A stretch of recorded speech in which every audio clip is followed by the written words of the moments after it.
Hello everyone, Alonzo Furch here, and we're going to just show you a little bit real time on how to manage or get into your new Gmail. Here you have a username, and we're going to just type in ft.jbrooks. We're going to use her as an example at gmail.com.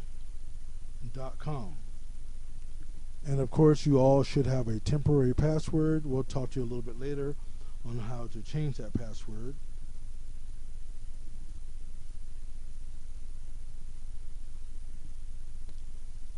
And we're going to sign in. We are not going to click Stay Sign In, but that might be a good idea for you because that way you don't have to continually put in your email address and your password. Now keep in mind, this is not your Future Transitions password. This is your Gmail password, and the only time you ever use that is right here when it asks you for your username. So we're going to go ahead and sign in. Over here on my screen, it's asking me to remember the password for Jackie Brooks, and I don't want to do that, so I'm closing that down. And what this is Jackie's inbox, her inbox. She can see that, or as you can see right here, she has a total of 6 emails here. However, in the inbox it only says she has 5, and the reason for that is because there are 5 that are new that she hasn't acknowledged or read. Now there's one here that is not bold, and that's because that's an email that I sent to Jackie earlier to help set up her Gmail, and I had to read that email, so it's already been read, so that's how I know that it is not a new email. Now when we get ready to compose email, all we do is we come over here and compose and to send an email. So we're going to click on that right there, and right away you notice that the signature page is already comes up, so that when you start typing here, this is the body of the email. This is where your message would go, and your signature will be right below that. And as you can see, I kind of misspelled something there, but we'll get to that in just a moment. Also, on this same section here, you will see that you have contacts. These are people who are in your address book. And as you can see right here, the one person that Jackie has in the address book is Alonzo Furch, and there's a picture of Alonzo, and you can change that if you want. You know, you don't have Alonzo in yours. I just put that in so that we can see how to do that. Let's say we had a new contact. We come here for new contact, and we can say this new contact is Dr. Lasker. Or maybe we want that to say Gail Lasker. Or maybe we want that to say Gail Lasker Whaley.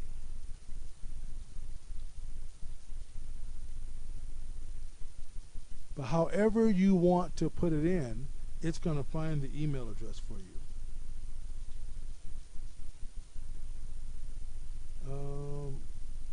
You know, I think I'm going to put in her first name just to demonstrate to you. Let's spell it right, otherwise I won't get paid. So we're going to come down here and put her email address in, and of course her email address is glasker at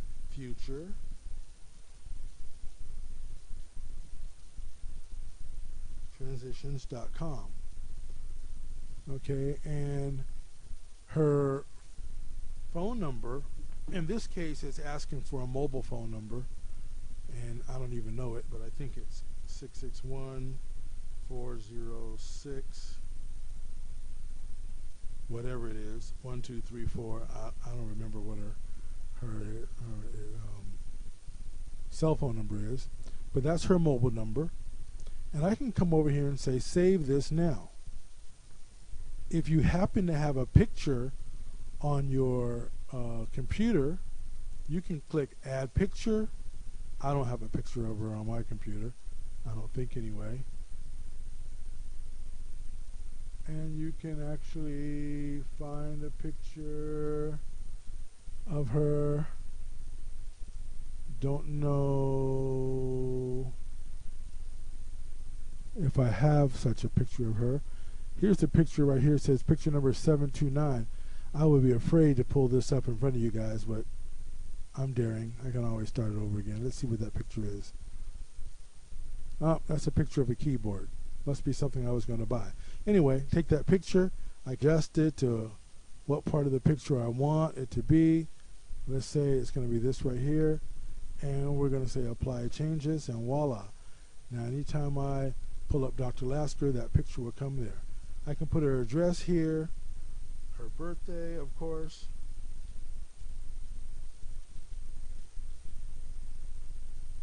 I think that's 1912. I could be mistaken about that. And I can just add that. Or I can click Save Now. Okay? Now, we can come back over here to the mail section. And when we get ready to send the mail, all we have to do is type any part of her name. Let's say Gail. See, as soon as I type in the first letter or two, then it immediately comes up in this section with her name. I can just click on that, and voila. I've got her in my contact list, and I can easily send email.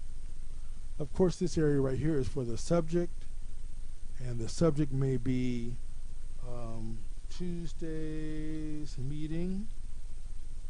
Always, always, always put a subject in, and you can put something here like I'll be there on time. Okay? Now, notice in the subject here, well, let's go ahead and send this email. If we click send, there it goes. We're back on the contact list because that's where we ended up at. Let's go back to mail. And we can come down here to send, and it shows 2 emails that have been sent, that you've ever sent. Once every email you send, you can always come back here and get it. A year, 2 years, 3 years later, it'll be there. Dr. Lasker, Tuesday meeting. Here's one that Jackie supposedly sent to Alonzo that said, "Hey genius." By the way, you see how I mouse over that, and that picture comes up, and I can easily email or invite to chat or whatever, or even send Alonzo an SMS message. I think that's down here. Let me get my mouse to work here. Sorry, forget it. Mouse over Dr. Lasker. You see the picture of the keyboard comes up because that's what we put in. And there we go. Now, I was going to say, this is your list of sent emails. This is your inbox. And you can see any emails that you never read or you read, but they're no longer bold because you read them already. If you come over here, the last thing I want to show you, when we came over here to say compose mail, we looked at the signature. And if you notice right here, Jackie Brooks' signature is down here, but it's got like the wrong extension number here.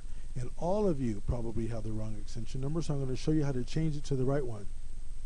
Also, Jackie is now in the SLS office. She may want that phone number to be listed here instead of the Future Transitions main number. So we're going to come over here in the upper right hand corner, and there's a wheel there, and we're going to say go to Mail Settings. Then we're going to be on the General tab. Make sure you're on the General tab and scroll down to the email signature. Notice right here it says jbrooks@futuretransitions.com. That's when we want this signature to apply. If we, for some reason, wanted to send email from the other address, you see there is no signature that applies here. Make sure this is on Future Transitions. Come down here, and you can change that extension number or any field inside there. 214 also is not her the correct number, but we're going to just let her change it to whatever her extension number is. And we're going to come down here and save changes, and voila, there you go. There's a lot of other things you can do. You have a very, very powerful calendar. We'll have to have a whole nother session on that. You can look at draft mail emails that you started writing but you never finished, and you play around with it. You'll have some you have some good times with it. So thank you for your time. If you have any questions, please contact Alonzo. Good night.